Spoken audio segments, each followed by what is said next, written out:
हर धर्म के उस समय की समाज की स्थिति के अनुसार कुछ नियम होते हैं जिन पर चलकर मनुष्य अपनी मुक्ति के लिए प्रयास करता है। उत्तर वैदिक काल के अंत में भी ऐसे ही धार्मिक सुधार आंदोलन चले जिनमें महावीर स्वामी द्वारा स्थापित जैन धर्म एक प्रमुख धर्म के रूप में उभरा और वर्तमान तक एक बहुत बड़े समुदाय तक फैला हुआ है। जैन धर्म में संसार को दुख मूलक माना गया है। व्यक्ति को सांसारिक जीवन की तृष्णाएं घेरे रहती हैं। संसार त्याग और सन्यासी व्यक्ति को सच्चे सुख की ओर ले जा सकता है। जैन धर्म के अनुसार सृष्टिकर्ता ईश्वर नहीं है, किंतु संसार को एक वास्तविक तथ्य माना गया है जो अनादिकाल से विद्यमान है। संसार के सभी प्राणी अपने अपने संचित कर्मों के अनुसार कर्म फल भोगते हैं। कर्म फल ही जन्म और मृत्यु का कारण है। कर्म फल से छुटकारा पाकर ही व्यक्ति निर्वाण की ओर अग्रसर होता है। इसके लिए आवश्यक है कि पूर्व जन्म के संचित कर्मों को समाप्त किया जाए और वर्तमान जीवन में कर्म फल से विमुख रहे। इसके लिए जैन धर्म में त्रिरत्न दिए गए हैं जो सम्यक दर्शन, सम्यक ज्ञान और सम्यक आचरण है। सत्य में विश्वास सम्यक दर्शन है। शंकाहीन वास्तविक ज्ञान सम्यक ज्ञान है और सांसारिक विषयों से उत्पन्न सुख और दुख के प्रति समान भाव रखना सम्यक आचरण है। इनमें आचरण पर सर्वाधिक बल दिया गया है। इसी संबंध में जैन धर्म में 5 महाव्रतों के पालन आवश्यक बताए गए हैं, जिनमें 4 पार्श्वनाथ जो 23वें तीर्थंकर थे उनके द्वारा दिए गए थे। अहिंसा, सत्य, अस्तेय, अपरिग्रह और 5वां आचरण ब्रह्मचर्य महावीर स्वामी द्वारा इसके अंदर जोड़ा गया है। किसी भी जैन सन्यासी के लिए इन 5 महाव्रतों का पालन करना आवश्यक था। इनकी कठोरता में उनके लिए कमी की गई है जो गृहस्थ हैं। इन्हें 5 अणुव्रत कहा गया है। कम कठोरता के साथ गृहस्थों को भी इनका पालन करना आवश्यक है। उन्होंने 3 गुणव्रत बताए, जिसमें पहला है प्रत्येक गृहस्थ को सुविधा अनुसार अपने कार्य क्षेत्र की सीमा निर्धारित करनी चाहिए। दूसरा, केवल योग्य और अनुकरणीय कार्य करें और तीसरा, भोजन तथा भोग की सीमा निर्धारित करें और उसका उल्लंघन न करें। ऐसे ही महावीर स्वामी ने गृहस्थ को 4 शिक्षाव्रत दिए हैं, जिनमें पहला है देशवीरति, अर्थात किसी देश की सीमा से आगे न जाने का व्रत। दूसरा है सामयिक व्रत, दिन में 3 बार सांसारिक चिंताओं से मुक्त होकर ध्यान लगाना। तीसरा है प्रोपोदोपवास, अर्थात उपवास व्रत करना। और चौथा है वैयावृत्य, अर्थात दान और पूजा करना। जैन धर्म में काया क्लेश पर अत्यधिक बल दिया गया है, जिसके अंतर्गत उपवास द्वारा आत्महत्या का भी विधान है। इस पद्धति को संलेखना पद्धति एवं निषिद्धि कहा जाता है। जैन अनुश्रुतियों के अनुसार चंद्रगुप्त मौर्य, जो मौर्य वंश के संस्थापक थे, उन्होंने श्रवण बेलगोला में इस पद्धति के द्वारा अपने प्राण त्याग दिए। जैन दर्शन के अनुसार संसार का वास्तविक कारण ईश्वर नहीं है। संसार वास्तविक और सत्य है और अनेक चक्रों में बटा हुआ है। प्रत्येक चक्र में 2 अवधियां आती हैं। पहली उत्सर्पिणी अर्थात विकास की अवधि और दूसरी अवसर्पिणी अर्थात ह्रास की अवधि। प्रत्येक चक्र में 24 तीर्थंकर सहित 63 सलाका पुरुष निवास करते हैं। जैन धर्म की दृष्टि से संसार में प्रलय का कोई स्थान नहीं है। संसार 2 चीजों से बना है, जीव और अजीव। जीव चेतन तत्व और अजीव जड़ तत्व है। जैन धर्म ने अजीव को भी 5 भागों में बांटा है। पहला पुद्गल, जिसे हम अणु कहते हैं। दूसरा काल मतलब समय। तीसरा आकाश। चौथा धर्म और 5वां अधर्म। जैन धर्म के अनुसार प्रत्येक जीव में 2 तत्व सदैव विद्यमान रहते हैं। पहला आत्मा और दूसरा उसे घेरने वाले भौतिक तत्व। अर्थात जैन धर्म ईश्वर को तो नहीं मानता, लेकिन आत्मा को मानता है। कर्म बंधन का कारण है। अज्ञानता के कारण कर्म जीवन की ओर आकर्षित होने लगता है, जिसे हम आश्रव कहते हैं। कर्म का जीव के साथ संयुक्त हो जाना बंधन कहलाता है और इन 3 रत्नों का अनुसरण करके कर्म का जीव की ओर प्रवाह रोका जा सकता है, जिसे संवर कहते हैं। जैन धर्म के अनुसार इसके बाद कर्म समाप्त होने लगते हैं, उस अवस्था को निर्जरा कहा जाता है। जब जीव से कर्म का अवशेष बिल्कुल समाप्त हो जाता है, तब वह मोक्ष की प्राप्ति कर लेता है। इस प्रकार कर्म का जीव से वियोग मुक्ति है। मोक्ष के पश्चात जीव आवागमन के चक्कर से छुटकारा पा सकता है तथा वह अनंत ज्ञान, अनंत दर्शन, अनंत वीर्य और अनंत सुख की प्राप्ति कर लेता है। जैन ग्रंथ में इसे अनंत चतुष्टय कहा गया है। जैन धर्म के अनुसार इंद्रिय जनित ज्ञान को मति, श्रवण ज्ञान को श्रुति, दिव्य ज्ञान को अवधि तथा अन्य व्यक्ति के मन मस्तिष्क की बात समझ लेने को मन पर्याय कहा गया है। इसके अतिरिक्त सर्वश्रेष्ठ और पूर्ण ज्ञान को कैवल्य कहा गया है। जैन दर्शन में ज्ञान के 3 स्रोत माने गए हैं। पहला प्रत्यक्ष, दूसरा अनुमान से और तीसरा तीर्थंकरों के वचन।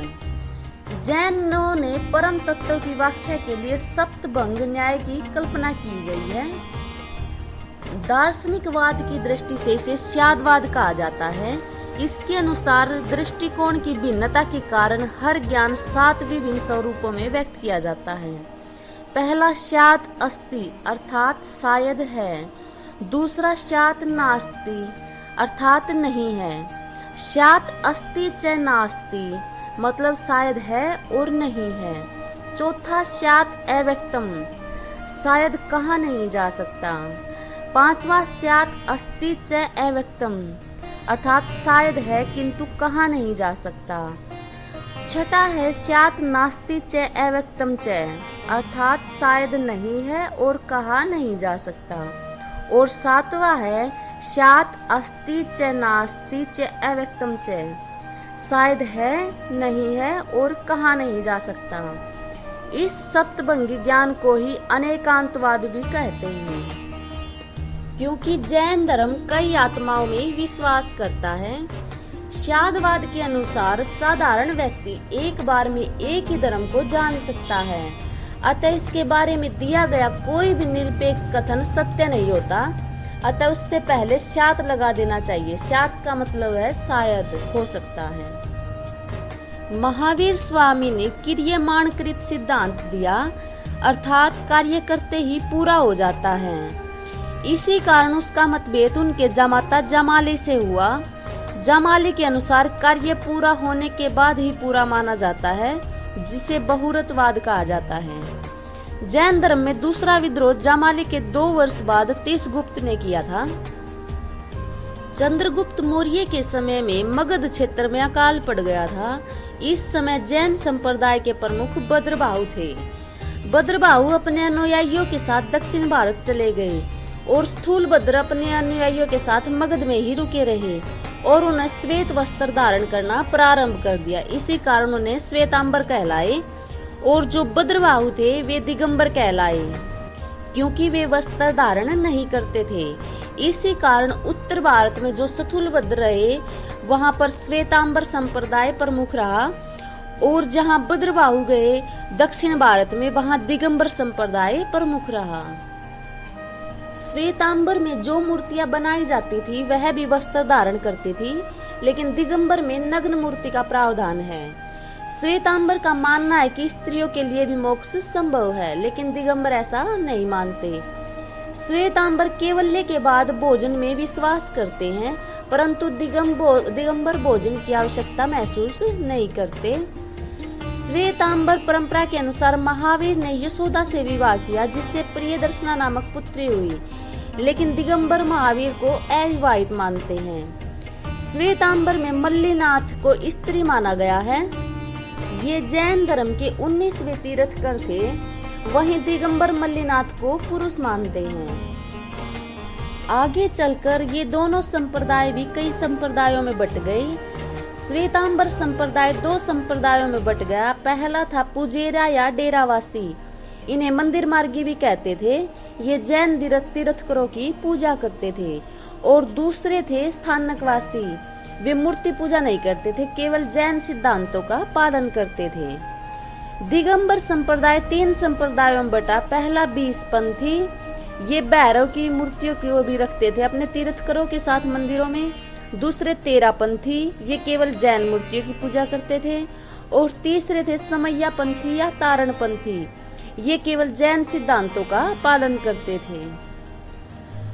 जैन धर्म का 2 भागों में बट जाने के कारण महावीर स्वामी की शिक्षाओं सिद्धांतों में भेद आ गया, जिसके कारण जैन सभाओं का आयोजन किया गया।